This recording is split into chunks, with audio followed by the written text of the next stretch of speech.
Selamat pagi, salam sejahtera bagi kita semua. Shalom, Om Swastiastu, Namo Buddhaya, salam kebajikan, Rahayu. Yang mulia Ketua Bapak Soehartoyo, yang mulia Bapak Saldi Isra, yang mulia Bapak Arif Hidayat, yang mulia Ibu Eni Nurbaningsih, yang mulia Bapak Daniel Yusmik Peko, dan yang mulia Bapak Guntur Hamzah, yang mulia Bapak Ridwan Mansur, dan Bapak Ibu sekalian, Bapak Menko PMK dan Menko Perekonomian, Ibu Menteri Keuangan, tadi sudah dijelaskan banyak tentang kebijakan anggaran. Kami langsung menjelaskan tentang program-program yang kami lakukan di Kementerian Sosial.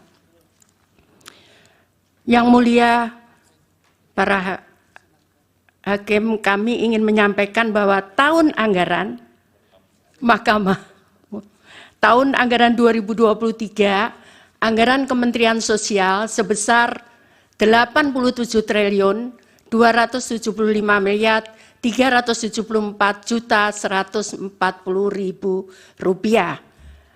Anggaran tersebut dilaksanakan melalui program perlindungan sosial sebesar 86 triliun 100 miliar 271 juta 705.000 atau 98,65%. Ini adalah bagian dari program yang tadi dijelaskan oleh Bapak-Bapak sebelumnya dan Bapak Ibu sebelumnya sebesar 496 triliun dari perlindungan sosial. Kemudian program dukungan manajemen sebesar 1 triliun 175 miliar 102 juta 435.000 rupiah atau 1,35%. Dengan penjelasan bahwa anggaran belanja pegawai 438 miliar 438,17 miliar atau 0,50%. Belanja barang 3 triliun 353 triliun 3,84%. Belanja modal 167 miliar 167,22 miliar atau 0,19%. Belanja bantuan sosial 83 triliun 316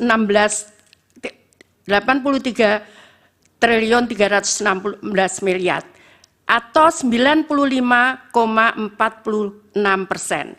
Ini berbeda kalau kami sampaikan di perlindungan sosial kenapa 86 triliun 100 miliar itu yang belanja bansos itu adalah belanja bansos reguler untuk tahun 2023 meliputi PKH dan bantuan pangan non tunai serta bantuan BLT El Nino di 2023.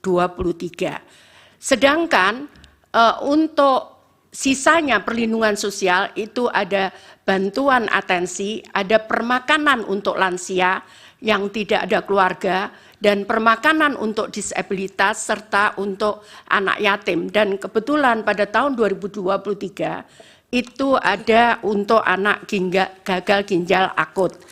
Kami akan menjelaskan setelahnya.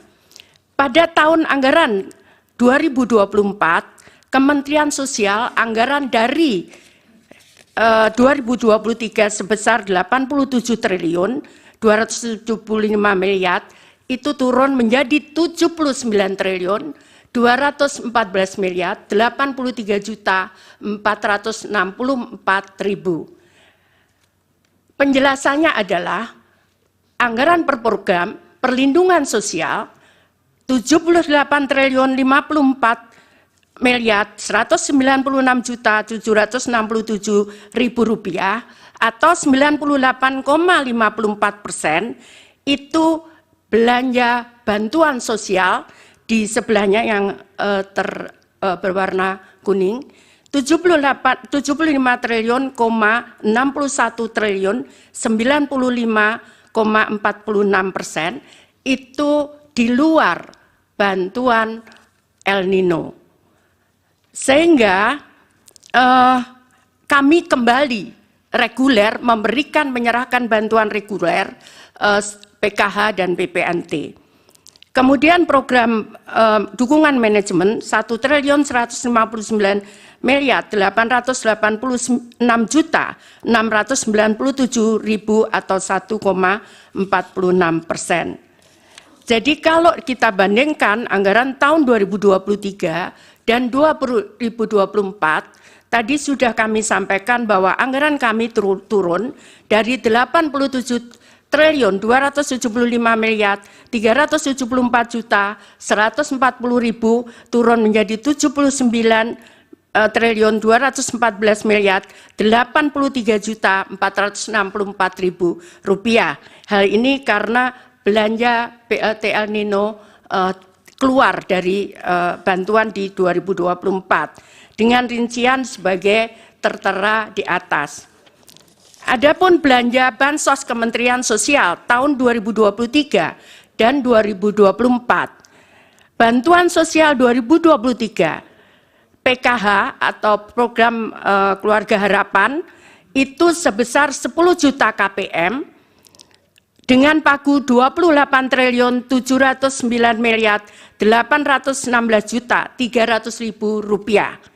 Ini tetap di 2024 tetap 10 juta targetnya, namun realisasinya tidak bisa persis sama 10 juta karena begitu saya netapkan hari ini dengan data, tiap bulan kami perbaiki data karena ada yang meninggal, ada yang lahir, ada yang pindah, sehingga kami harus menetapkan tiap bulan, karena kalau sesuai Undang-Undang 13/2011 itu 1 tahun 2 kali, maka kami sudah terlambat, karena yang meninggal sudah banyak, kemudian yang lahir juga banyak, sehingga kami rubah sekarang ini tiap bulan kami menetapkan data penerima bantuan sosial. Yang kedua adalah kartu sembako. Targetnya adalah 18,8 juta KPM dengan dana 45.120 miliar rupiah. Sama di 2024 itu program sembako dengan target yang sama 18,8 juta KPM. Salur datanya adalah 18,62. Tadi sama, tidak bisa persis sama karena di saat proses ada perubahan-perubahan. Nah, kemudian tahun 2023 ada BLT El Nino dan ini sudah disetujui oleh DPR melalui kesimpulan rapat kerja di Komisi 8 DPR RI dengan Menteri Sosial masa persidangan 2 tahun sidang 2023-2024 Selasa 7 November 2023. Dan ini harus selesai pada bulan Desember karena anggaran tahun 2023 dan saat turun adalah di bulan November.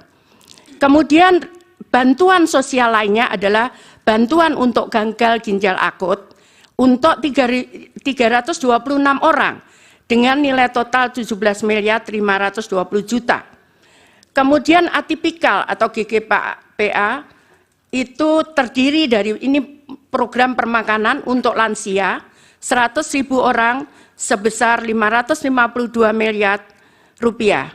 Kemudian permakanan untuk disabilitas ini polanya adalah diserahkan kepada kelompok masyarakat, bisa RW tergantung wilayahnya. Kalau jumlah penduduknya sedikit bisa di kelurahan, dikelola oleh masyarakat, mereka yang memasakkan dan setiap hari mereka menyerahkan kepada penerima manfaat. Kemudian untuk rehabilitasi sosial, jadi atensi untuk anak yatim piatu sebesar 378.755 orang atau 454.506.000.000. Kemudian atensi untuk lansia, ini terutama untuk menolong lansia-lansia yang tiba-tiba sakit, tidak ada yang merawat, maka kami tangani dengan program ini. Kemudian atensi untuk anak, demikian pula untuk anak ada kadang harus menutup biaya sekolah, kadang juga menutup kebutuhan gizi dan sebagainya. Kemudian atensi untuk penyandang disabilitas, ini bantuan kursi roda dan sebagainya. Kemudian atensi untuk korban bencana. Jadi kami memberikan bantuan korban bencana untuk meninggal sebesar 15 juta. Kemudian atensi untuk kelompok rentan dan alat bantu aksesibilitas untuk penyandang disabilitas, serta untuk atensi korban penyalahgunaan nafsa dan ODIF sebesar 10.000 orang dengan nilai 1.706.250.000. Kemudian pemberdayaan komunitas adat terpencil itu yang berada di terdepan perbatasan negara, kemudian terpencil di tengah hutan sebesar 2.847 KK atau setara dengan 50.860 juta rupiah. Kemudian rumah sederhana terpadu atau perbaikan perumahan untuk 7.500 KPM ini di 2023. Untuk 2024 target volumenya hampir sama, hanya tidak ada untuk El Nino, tidak ada gagal ginjal akut. Namun ini ada beberapa, tadi sudah saya sampaikan, ini baru beberapa 6 bulan, jadi untuk permakanan sudah saya sampaikan ke Bu Menkyu. Jadi total anggaran adalah di 2024 75 triliun 616 miliar, sedangkan realisasi 25 triliun 340 miliar rupiah atau 33,61%. Jadi Bapak yang mulia, perlu kami sampaikan bahwa kami memberikan itu memang tidak boleh terlambat, karena kalau orang miskin itu dia bisa survive, kadang 1 bulan mereka tidak bisa memakan sampai 1 bulan, makanya kadang kartunya ada yang digadaikan untuk menyambung sisa hidup mereka. Sehingga kami sangat disiplin, tidak boleh terlambat untuk menyalurkan. Kemudian kalau kami bisa jelaskan, bansos sembako dan PKH. Ini adalah, jadi untuk PKH murni, jadi yang murni nerima hanya 1 bantuan PKH, karena boleh diaturannya mereka boleh menerima 2. Ini terutama yang kondisinya berat, di situ ada disabilitas di dalam keluarga itu, ada kemudian atau mereka anak yatim, itu mereka bisa menerima 2 bantuan. Nah, untuk PKH murni itu ada 2.553.000 penerima manfaat atau KPM. Kemudian ada irisan yang tadi kami jelaskan, ada 2, dia menerima PKH dan mereka menerima sembako itu 7.426.249 KPM. Kemudian yang sembako murni mereka menerima 11 juta, jadi hanya menerima sembako saja, 11.373.751 KPM dengan targetnya 18 juta. Jadi karena kena irisan sehingga hanya 11 ditambah 7 juta ini. Totalnya adalah 21.353.000 keluarga penerima manfaat. Kemudian proses penyaluran bansos, karena kami dasarkan pada Perpres nomor 63 tahun 2017 tentang penyaluran bantuan sosial secara non-tunai pasal 3, bahwa kami menyampaikan ke Kementerian Keuangan untuk proses permintaan pembayaran. Melalui rekening Kemenkyu kemudian menyalurkan kepada rekening penyalur, ini ada Bank Himbara dan ada PT Pos. Kenapa kita pilih PT Pos? Karena proses di bank itu membutuhkan waktu 3 bulan. Untuk mulai mereka buka rekening, kemudian sehingga mereka punya rekening dibutuhkan waktu 3 bulan. Sehingga untuk yang tadi kami sampaikan, kalau dia meninggal, kemudian harus diganti istrinya atau anaknya, itu mereka tidak bisa kemudian off, kita berhenti. Kalau meninggal bukan tiba-tiba serta-merta dia menjadi kaya. Karena itu kemudian Itu yang baru-baru pengganti itu kita salurkan lewat PT POS. Ini kesepakatan dengan Wakil Menteri BUMN karena bank tidak bisa menerbitkan di bawah 2 juta, di bawah 3 bulan. Kemudian langsung masuk ke rekening KPM. Jadi bukan kita serahkan, masuk ke rekening KPM. KPM bisa ngambil di bank, di ATM. KPM bisa ngambil di saat penyaluran, tapi tetap masuk di rekening KPM. Jadi ini bukan kita berikan uang cash langsung. Tidak bisa seperti itu karena kami dasarnya adalah Perpres nomor 63 tahun 2017. Jadi langsung ke rekening, kemudian dia bisa mengambil, bisa lewat ATM, bisa lewat, ini kami sangat bermanfaat karena di beberapa daerah terpencil, kadang mereka tidak ada ATM di sana, tidak ada bank di sana. Sehingga PT POS yang menyalurkan mereka datang ke tempat tersebut, tapi masuk ke rekening itu, ke rekening KPM. Demikian kira-kira Bapak yang mulia, Bapak Ibu dan para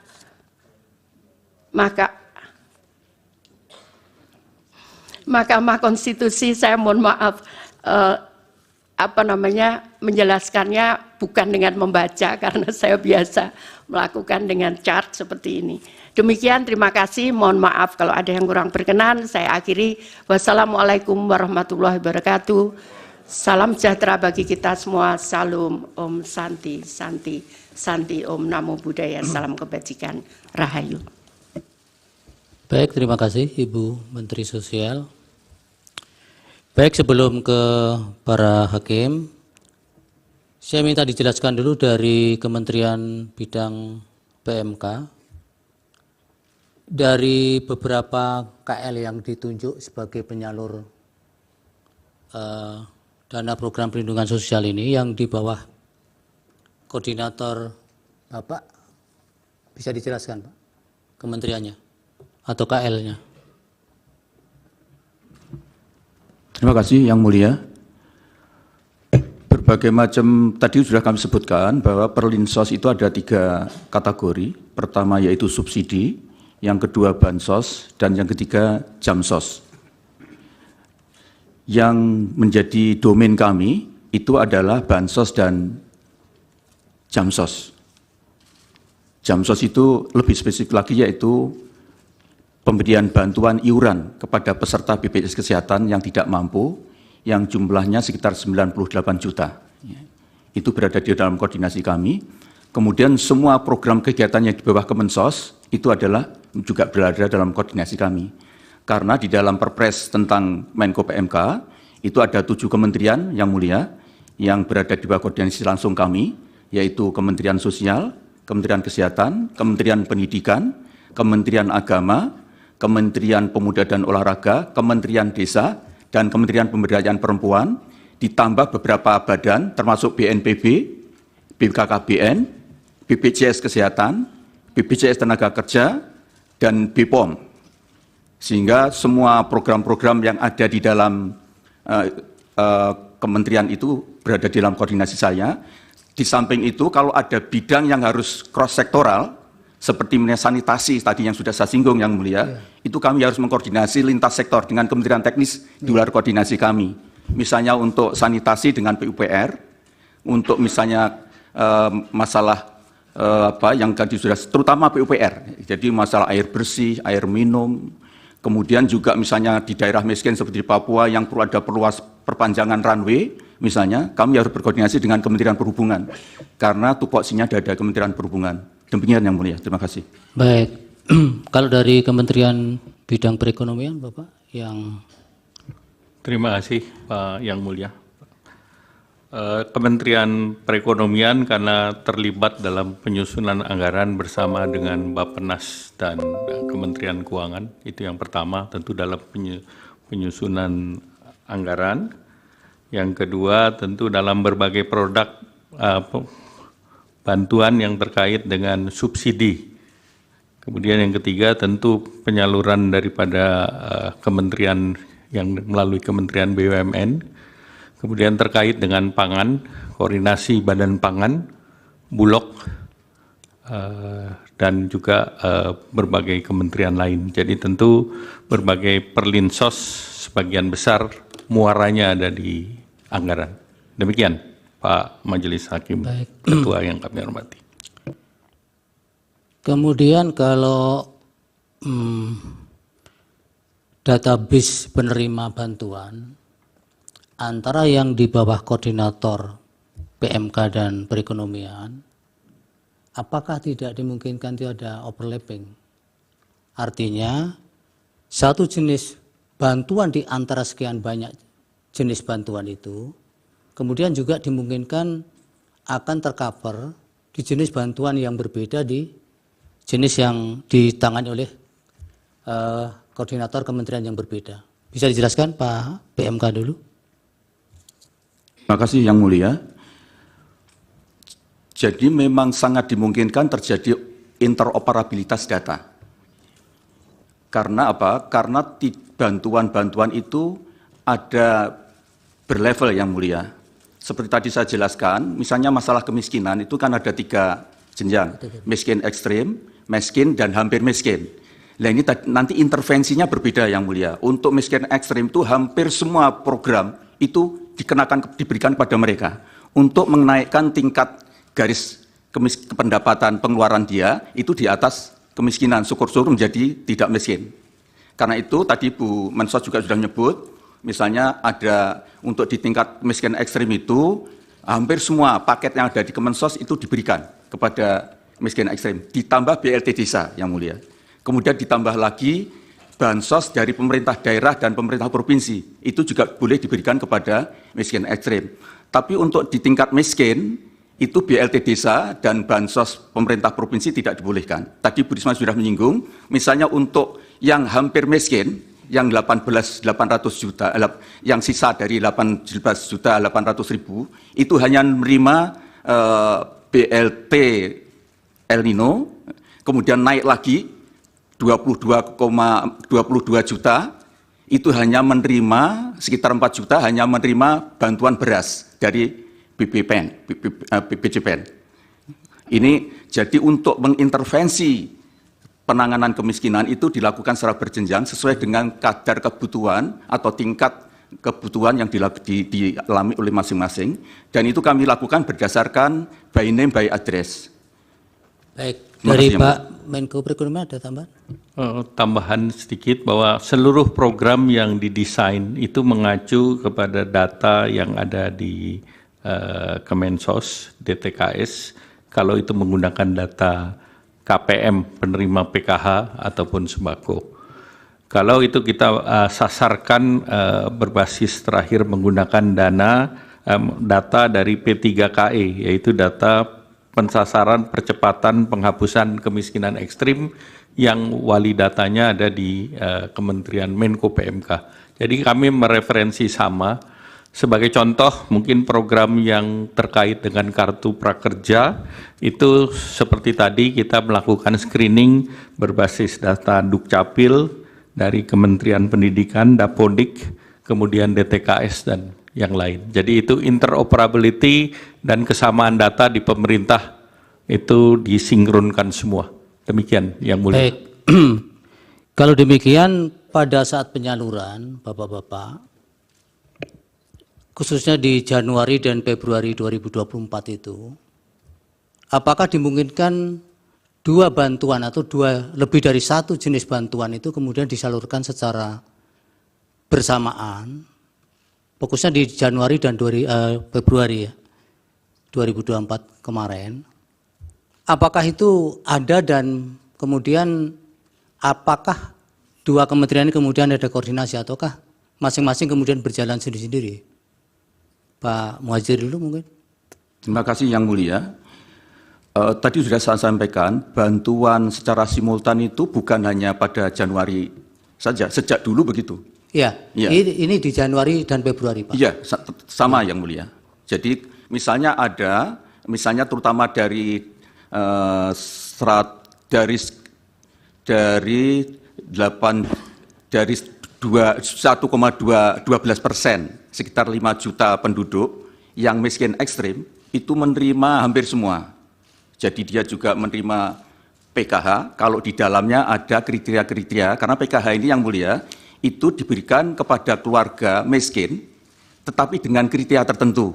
Misalnya di situ ada ibu hamil, ada ibu menyusui, ada anak sekolah, ada keluarga difabel, ada keluarga lansia.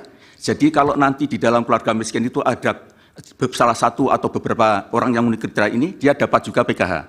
Kemudian dia juga dapat PLT Bansos, makanan dari Kemensos.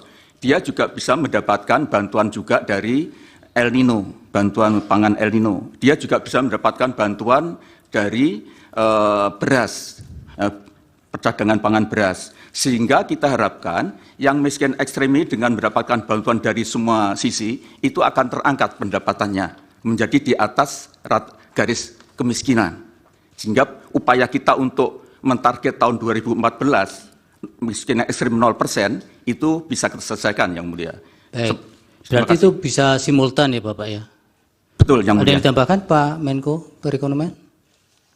Cukup jelas. Baik, saya ke Ibu Menteri Keuangan dulu.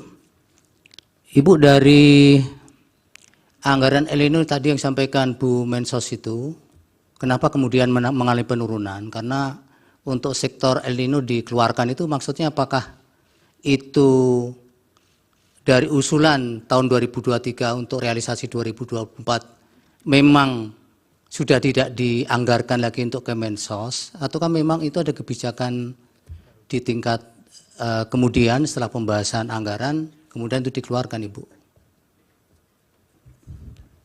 Izin Yang Mulia, untuk tahun 2023 yang bantuan El Nino ada yang dalam bentuk bantuan beras itu disalurkan oleh Bappenas, dan untuk BLT tadi yang dalam bentuk cash atau tunai itu disalurkan oleh Ibu Mensos yang tadi disampaikan sudah ada anggarannya, itu ada tambahan, jadi kita memberikan tambahan